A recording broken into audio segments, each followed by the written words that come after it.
With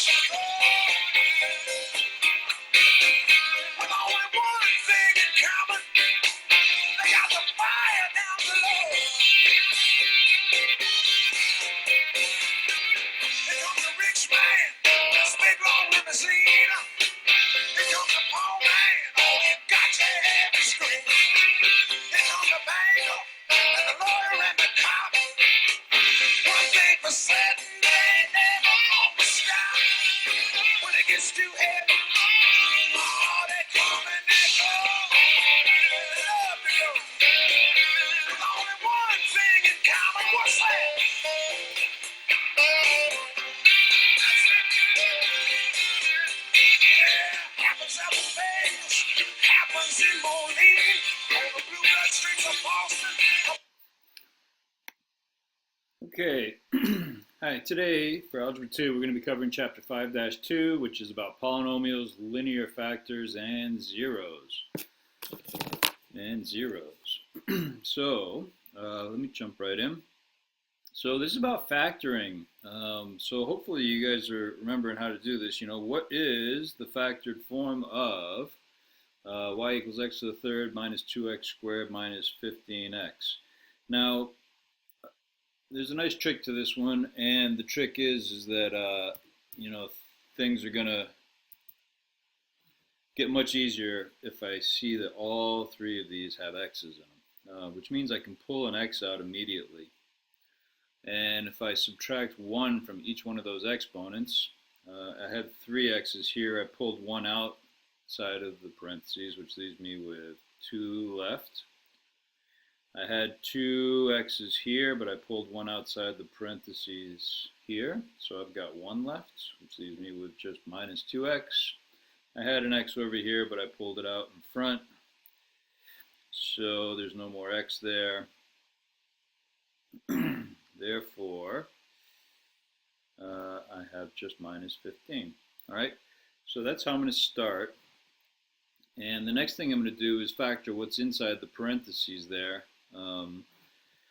So this is an easy one because there's only a 1, implied 1 in front of that x squared, which means I'm looking at what are the factors of negative 15 that add up to negative 2. Well, there's only a couple things that multiply to 15, either 15 and 1 or 5 and 3. And if I make the 5 negative, they add up to negative 2, so, and multiply to negative 15. So I got x, get that x, get 3 x's, right? So in my parentheses goes x minus 5 and x plus 3. And that would be what we have for factored form, okay? Number 2, same directions. What's the factored form of this?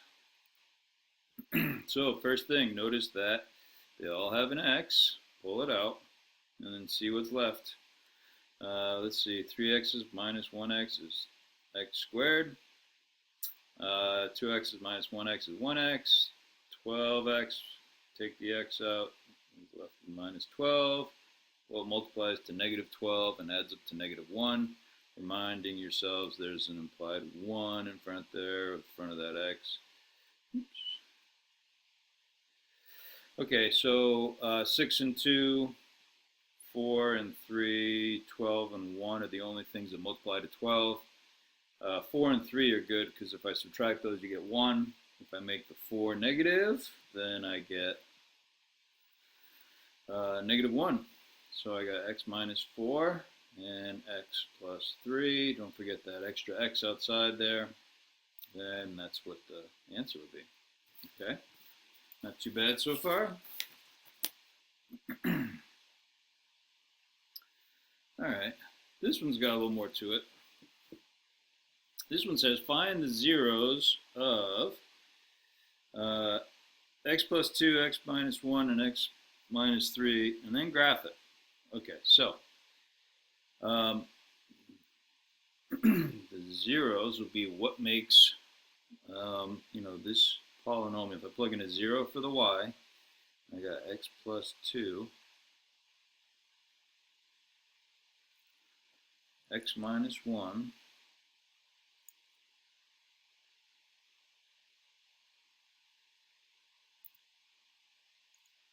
and and x minus 3. Okay, and so there are three things that will make that 0. The three things will be whatever makes each parenthesis 0, which means, you can go x plus 2 equals 0, x minus 1 equals 0, and x minus 3 equals 0. This will give me my three answers. If I subtract 2, I get x equals negative 2. Add 1, I get x equals 1. Add 3, I get x equals 3. Okay, so those are my three zeros. That's the first part. That wasn't so bad. Now they want me to graph it.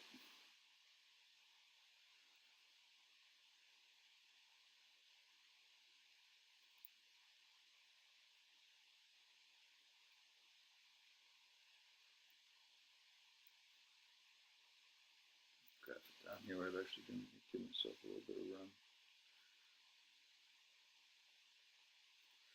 Okay, so here's x, here's y. So let's see, 1, 2, 3, 4.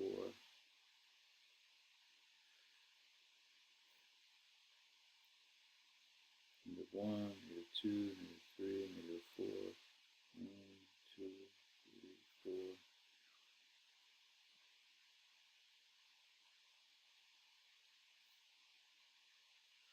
All right, so I'm going to write my zeros right up here just so we can see them. So negative 2, 1, and 3. All right, and remember that if I had taken this whole thing and multiplied it out, right, this whole thing, the first term would have been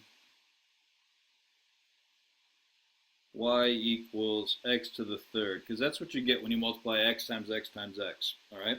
Now, if one of them was negative, then I'd have negative x to the third, and that would be important, which means if I have y equals x to the third,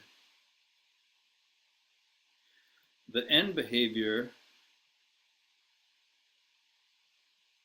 would be what? That's my question to you. Hopefully you remember that's a snake that starts at the bottom left and goes up to the right, which means it's down, up. Okay, so my end behavior will be that. Now, if I'm graphing this, here's an important thing. These 3 points here are where that graph is going to cross the x-axis. Okay, so if I'm going along here, I'm going to start at negative 2. It's going to hit the x-axis here. It's going to hit the x-axis here. And it's going to hit the x-axis here. All right? Zeros are the same as x-intercepts. Now, we also said that the end behavior is down, up, which means this is going to be going down. This is going to be going up. All right? Now, different teachers are different about how exact you have to be with this. I'm not going to be so necessarily exact. I'm going to just kind of fill it in here. And I missed that one. I'm going to try to be a little more exact than that. There we go. All right. Now it turns out that this point up here is actually at 8. Okay. So if you don't have a graphing calculator, it's pretty difficult to make that exact. But you can see that I get, a pretty good graph out of that just by going, just kind of fill it in, all right? And I'm okay with that for now. Really that's a rough graph, and that's fine, just so we get the idea of how it is, all right? This one also turned out to go down to negative 4, so my graph's not perfect by any means, but anyway, you get the idea. All right, so next one. What are the zeros? Oh man, that's a slam dunk. All right, so what makes that 0? What makes that 0? Because I got two things that multiplied together equals 0.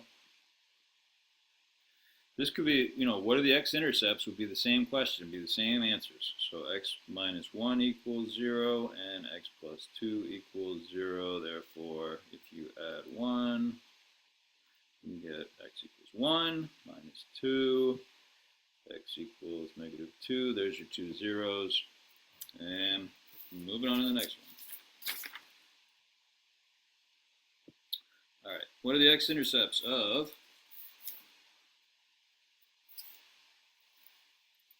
9x to the third plus 6x squared minus 3x? All right, so this is a harder one. Let's see, what can I pull out of each one of these terms? They all have an x. I can definitely do that, pull an x out. Now, I want to go for pull as much out as I can, which means 9, 6, and 3 are all divisible by 3. Okay, so I'm pulling out that 3 also. And now what's left over here, 9 divided by 3 is 3. X to the third, I had 3 x's, I pulled 2 out. 6 divided by 3 is 2. I had 2 x's, pulled 1 out, I got 1 left. 3 divided by 3 is 1. It's important to have that 1 there, because remember, if I went backwards and I did the distributive property with this 3x here, multiplied it out times all 3 of these things, you better get what you started with. So you need that 1 there. Okay, that's my point. All right, so that's what I get. Now I need to factor what's inside that parentheses. This is harder because it's got a 3 there, right? I'm going to go a times c, for those of you remembering your factoring. 3 times negative 1 gives me negative 3, and I'm looking for factors of negative 3 that add up to 2. 3 and 1, if I make the 3 negative. Now this is the kind where you draw a line down the middle, break up the 2x into 3x and negative 1x minus 1, 3x squared. And now I factor by grouping. What goes into the 3x squared and 3x? I can pull out a 3x over here, which leaves me with x plus 3x divided by 3x is 1. The right side, I got negative x minus 1. Now my parentheses don't match, which means, I got to do something different here. I got to pull out a negative 1, okay? And when I do that, I'm going to change both of the signs in here to pluses, and then my parentheses match, and now I can write down what I got in my 2 sets of parentheses now. One of them is what's inside the parentheses, and one of them is what's outside of the parentheses, which would be 3x minus 1, and I don't want to forget that original 3x here, so I'm going to tag that on the outside as well. So that's what you get. That's the answer. That's what your factored form is. What did the question ask for? Make sure I answered the question. Oh, I didn't answer the question yet. They asked for the x-intercepts. I factored it. It should be a real shame to do all that work and then actually not get the answer correct, because there are 3 things here. I need to set equal to 0. So I got 3x equals 0, x plus 1 equals 0, and 3x minus 1 equals 0. And I will you solve these 3 equations and you get your 3 x-intercepts. Subtract 1. If you add 1 here and then divide by 3, you get 1/3.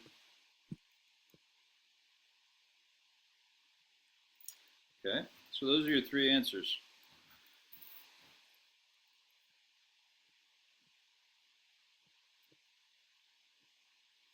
Six.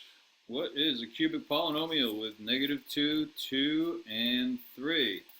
All right, so this one, we're going the other direction now. Now they give us the zeros and they want us to come up with a polynomial. So, I got -2, 2, and 3. All right, so if I had a 0, what we just did up here, if you look, I had x plus 1, and the 0 turned out to be -1. Okay, which means, how do you get that? It's going to be the opposite sign kind of thing, What would be in the parentheses if I had the 0 being -2? That would be x plus 2, plus 2. What would be in this parentheses, give me a positive 2, that would be x minus 2. And what would give me positive 3 would be x minus 3. You're going backwards, okay? Hopefully you're getting this, you know,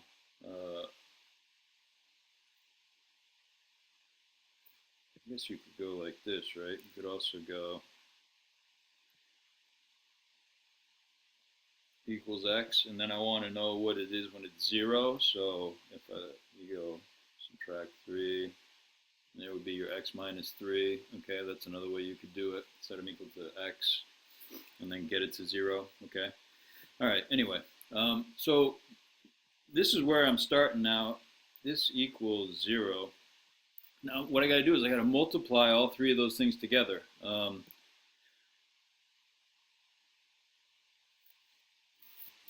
If it says standard form, which this is supposed to say,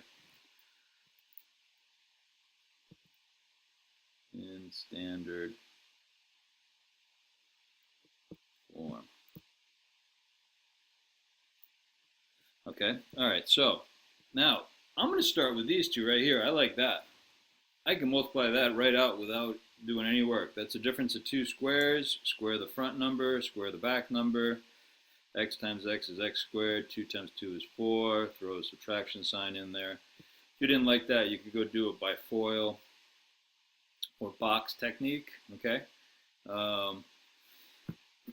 You know, by FOIL, you would get the first would be x times x is x squared. Outside is negative 2x. Inside is positive 2x. And the last is 2 times negative 2 is negative 4. And you'll see these two cancel out, which leaves you with x squared minus 4. Okay? All right, so I got that times x minus 3. Now you could either do FOIL or box to multiply that out a little more. I am going to go with FOIL, which is the one I usually do. X squared times x is x to the third. Outside is x squared and negative 3x, which is negative 3x squared. Inside, some pink, would be negative 4 and x, which is negative 4x. And then last would be the 4 and negative 3, which is positive 12 equals 0. And there is your standard form polynomial with a multitude of colors to make it more attractive. Questions? If you have them, please write them down, bring them to class. All right, number 7. What is a quartic polynomial function in standard form with zeros, 2, negative 2, negative 2 and 3. All right, so here we go. Whew. I still like those two together. Those two will give me a difference of two squares. It's going to end up being less multiplying for me later. So if I take those two, let me write these down for a minute here. I got negative 2, 2, and also negative 2, 2, and 3. So this is x plus 2. This one's x plus 2. This one's x minus 2. And this one is x minus 3. So that's actually the answer there. That's one form of it. You know, it's too bad it says standard form here. Otherwise, I would just leave it like that. That's it. I'm done. There's your polynomial. Unfortunately, it says standard form, which means you got to multiply it out. So I can have the highest exponent first. All right. So I'm going to take these two, multiply them together. That's x squared minus 4. Now, if I take the other two, multiply those two together, let me put some colors coding here. I'm going to take the x plus 2 and the x minus 3. Now, if I multiply those together, if I do a quick FOIL here, that'll be x squared, outside minus 3x, inside is plus 2x, and last is minus 6. In case anybody's forgotten their box technique, this is a nice thing for that too, right? I got x plus 2 and x minus 3, x squared, 2x minus 3x. Multiply what's in each corner here. And then if you add them up, you get the same thing I got over here, but I can combine those two together, which is the same as these two, which gives me negative x.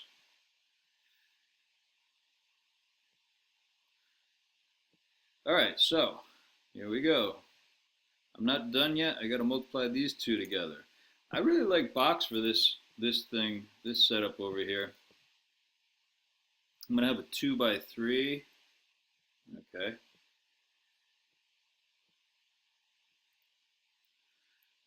Here I got x minus 4. Ooh, x squared minus 4, excuse me. Here I've got x squared minus x minus 6. And then I'm going to fill in the blanks, fill in the boxes here. I'm going to do it in purple. X squared times x squared is x to the 4th. X squared times negative 4 is negative 4 x squared. Negative x times x squared is negative x to the 3rd. Negative x times negative 4 is 4x. Negative 6 times x squared is negative 6x squared. Negative 4 times negative 6 is 24. Anything I can combine? I see I got some x squareds over here. Let me change colors so that it doesn't get all botched up. Those are the only two I can put together. I think so. All right, so here we go. Highest exponent first, x to the 4th. Minus x to the 3rd.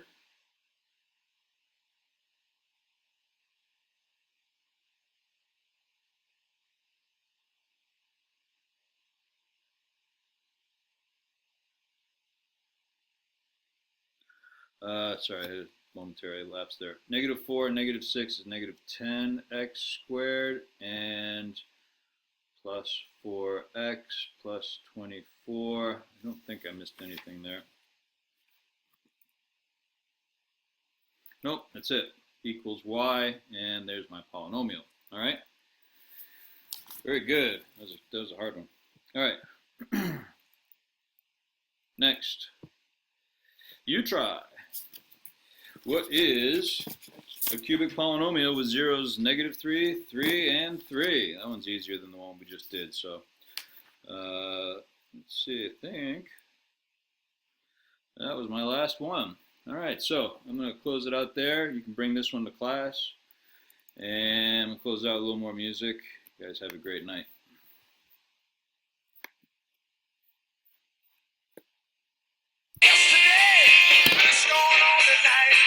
Somewhere there's somebody, and he's treating somebody right.